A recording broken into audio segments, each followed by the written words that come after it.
So, Matt, in your second life after being a football player for U of L, Yeah. you're a jockey agent, and you're not just a jockey agent, you're Umberto Rispoli's agent, who writes a favorite in journalism. So just, you live in Louisville, or you did live in Louisville. Your mom's here in Louisville. I lived in Louisville for about 10, 11 years before moving back to California.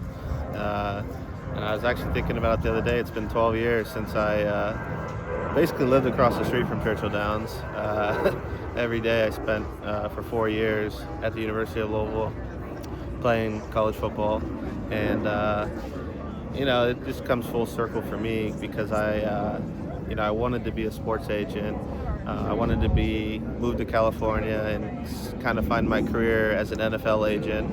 And it just so how it happened, my dad was in the midst of moving from riding on the East Coast to back to California, needed an agent. It was about 6 months, I think I was living back at home in California. And I remember that first conversation where he said, I need an agent if I'm going to go back to riding. And I said, well, what's better than, why don't I try it before I go to law school? And 8 years later, I'm still here. So it's been an incredible journey. Obviously, I started this 8 years ago, and I've been able to win some of the biggest races in the country. Been able the pleasure to work with a lot of great people. Worked with. I started obviously with my dad when he had the spill at Del Mar in 2018. Kind of broadened my horizon to working with different jockeys. Got to work with Mario Gutierrez for a couple years. Got to work for Joe Bravo for a couple years, and obviously I've been with 2 years with Umberto Rispoli, and it's been two of the best years of his career, and obviously mine too. So is it Rispoli or is it Rispoli? It's Rispoli. Rispoli, is okay. the correct pronunciation. Put law school on hold. You never have gone. I put law school on hold, but I always wanted to go. Football was my first love, and as a kid growing up, I followed my dad's races, and but I was still love football with all my heart. So to transition to, obviously once you graduate college and you try to figure out what you want to do in life, it just so happened that I walked into working for a Hall of Fame rider as my first job, and as an agent, my first jockey.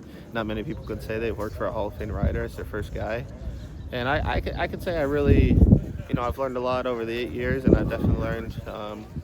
Look back on day one and to now, and I've come a long ways, and I feel that I'm at the top of the game, and obviously this week's gonna mean a big deal to us, and I'm excited to be here, excited to see this horse run, and got quite a few mounts on both days, Friday and Saturday. So it's hopefully going to be a good week for the two of us. Well, just talk about what an opportunity this is for both yourself and for Umberto, being on the favorite for the Kentucky Derby, and a horse that really checks all the boxes. He does, and from day one we knew it. We knew he was pretty special. So it pretty much, to me, I don't think it's really hit me yet as far as the magnitude of this race. To us, it's going to be another race. He rides hundreds of races a year, and every day our goal is to win. So we're pretty competitive by nature as far as that's concerned, and no matter if it's the Kentucky Derby or you won 2 yesterday at Santa Anita before flying out for this workout, we want to win them all. So like I said, I think it's exciting in the fact that this is the Kentucky Derby. I've had 3 mounts in it before, but obviously not one that I know going in has a true chance to win the race, and we fully believe in this horse, and we're excited for what's to come. How long have you had Umberto's book? It's been a little over 2 years. I picked him up in February of 2023. Because, it's tough in Southern California. The top's still very good, but there's just not a lot of depth. There's not, a lot of short fields, and it's going to be hard. And he was doing well, then it seems like it just kind of it took some time for him to really get... For his career, like when I actually got him, he was kind of, and I would say in a little slump at the meetings. He wasn't happy where he was, and obviously the standings. And since the day I got him, it's been nothing but an upward trajectory, and now we're at the top. We have some of the best horses in California. journalism being one of them. And like I said, he's coming off a career year where he won 15 graded stakes. Career year as far as earnings. I fell short on one goal of amount of wins. We only won 120 last year, and I wanted to win 130. But I'm excited for this year because we're already far ahead of where we were last year. So let me ask you a couple football questions. Hey, do you think you'll ever be a football agent at this point? I would honestly say never because obviously this game it's definitely an up and down roller coaster. There's good days and bad days, and I always say you're only as good as your last ride. So what we did yesterday doesn't really matter. It's about today. So as far as going forward, you never know. I still love football. I still follow it with a passion. I follow the Minnesota Vikings and University of Louisville still. Those are my two favorite You were teams. place kicker for U of L. Yes. And any similarities between the pressure of being a place kicker when you're out there by yourself and then being a rider? Absolutely, because him and I, we've had a lot of talks.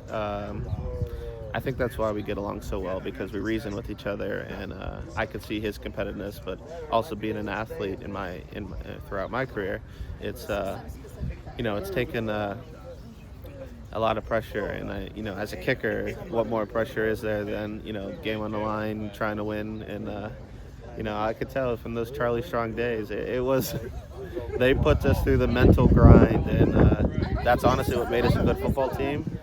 But the characteristics you took, the core values that he would in place in all of us, you can move on to the next chapter of your life, and you take those values with you. And so, like I said, I owe a lot to obviously that experience of playing for Louisville, and it's definitely prepared me for the rest of my life. And now I'm here and ready to tackle the world on the biggest stage. And pressure's nothing to me. It's nothing to Umberto, and to us, it's another race. And obviously, we're very excited, and we're ready. We're ready for it to be here tomorrow. Do you follow U of L still closely, the football team? I do. And your thoughts on Jeff Brom and the football team, Yeah, the season they had? Upward trajectory, I could say. I definitely followed it since the Petrino days to I was Charlie Strong to Petrino to now Jeff Brom, and very good. I usually try to come back for a game or two a year. I'm still close with some of the equipment guys. They're still there from when I was there. Ed Conley's a good friend of mine, and he's always checking in on. He's a big horse racing fan, so I'll probably actually go see him next week once we get a little business done here and entries are done today, and I can kind of take a fresh breath of air, and once the card's drawn, then we just have to leave it up to Umberto. And final question, are your football buddies hitting you up for Derby tickets? Absolutely. I'm gonna have a That's couple. the pressure. I'll have a couple of them here, hopefully. And like I said, there's nothing like obviously being back here. It is part of my home, and I'm excited. This whole week, I'm seeing a lot of friends from back in the days, and I've already got a lot of texts and calls. And can you meet us for dinner? And I just say as it gets a little closer, we'll see. But it's definitely the amplitude of being here, and it's definitely like I said, the world's biggest stage, and we're here to give it our best.